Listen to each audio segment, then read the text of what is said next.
ایک دوسرے کو عزت دو، برداشت کرو۔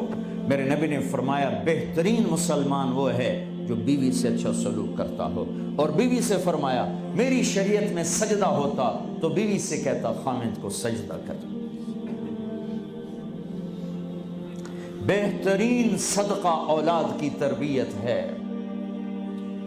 پورا گھر میرے نبی نے نقشہ، ہر ایک کی قیمت بتائی۔ ماں تیرے قدموں تلے جنت، کا کاش میری ماں زندہ ہوتی، تم دیکھتے میں کیا کرتا، میں عشاء کی نماز کے مصلی پر ہوتا، میں سورۃ فاتحہ پڑھ رہا تھا، ادھر سے آواز آتی میری ماں کی محمد، تو میں نماز توڑ کے کہتا لبیک اماں جان۔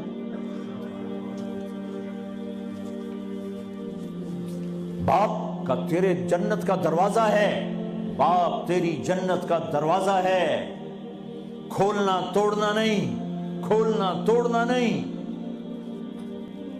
توڑ دیا تو جنت میں نہ جا سکو گے۔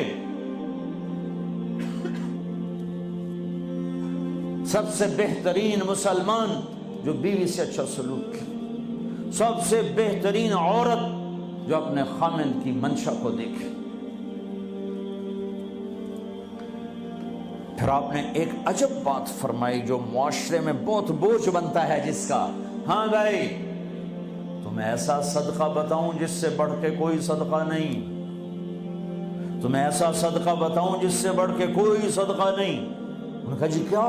کہا الابنۃ المردودہ، جس کی بیٹی کو طلاق ہو گئی یا بیوہ ہو گئی اور گھر واپس آ گئی ماں باپ کے، یا ماں باپ نہیں ہے تو بھائی ہیں، وہ ایک بوجھ بنتی ہے ماں باپ پر بھی، اور بھائی تو ویسے ہی باغی ہو جاتے ہیں۔ میرے نبی نے فرمایا اس بچی پہ خرچ کرنا کائنات کا سب سے افضل صدقہ ہے۔ گھر، ایک گھر کیسے چلتا ہے؟ ہمارے ہاں پنجاب، سندھ، بلوچستان سرحد میں بہنوں کو وراثت میں کوئی حصہ نہیں ملتا، سب بھائی کھا جاتے ہیں۔ میرے نبی نے فرمایا جس کو اللہ نے 2 بہنیں دیں اس نے ان کا حق ادا کیا، شادی کی حق ادا کیا۔ ماں باپ کی وراثت میں سے ہوتا ہے، اگر میں نے کوئی خود کمایا ہے اس میں بہنوں کا حق نہیں، ماں باپ سے اگر 1 روپیہ بھی آیا ہے تقسیم کیا جائے گا۔ جس نے بہنوں کا حق ادا کیا، شادی کی حق ادا کیا، اس پہ جنت واجب ہو گئی۔ جس کو اللہ نے 3 بیٹیاں دی، اس نے ان کی ڈولی اٹھائی، وہ جنت میں میرے ساتھ یوں ہوگا۔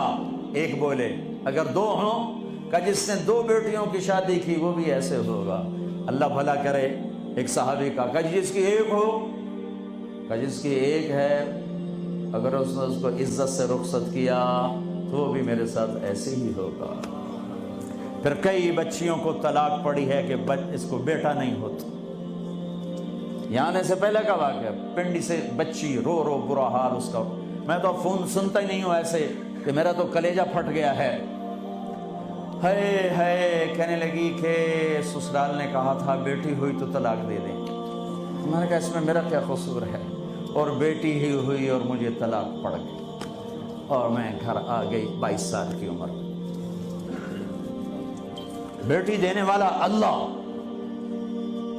اور ظلم کرنے والا سسرال۔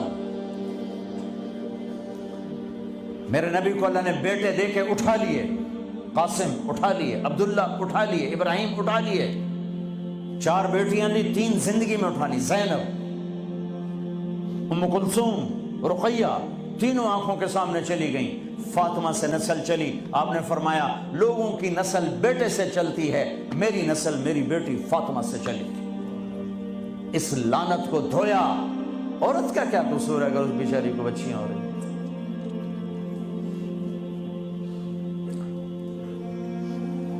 جس نے اپنی بہنوں کو حق ادا کیا، جس نے بیٹیوں کو ڈولے میں بٹھایا، ان کا حق ادا کیا، کہ جنت میں یوں ہو جائے گا۔ بہنوں کو دینا اتنا ضروری ہے، حرام ہو جاتی ہے روٹی۔ میں نے مولانا جمشید صاحب میرے استاد ہیں، میں نے ان سے تفسیر پڑھی۔ میں ایک دن شہد کی بوتل لے کر گیا، پرانی بات ہے 76-77۔ میں نے کہا حضرت یہ ہدیہ ہے۔ فرمایا کہاں سے لائے ہو؟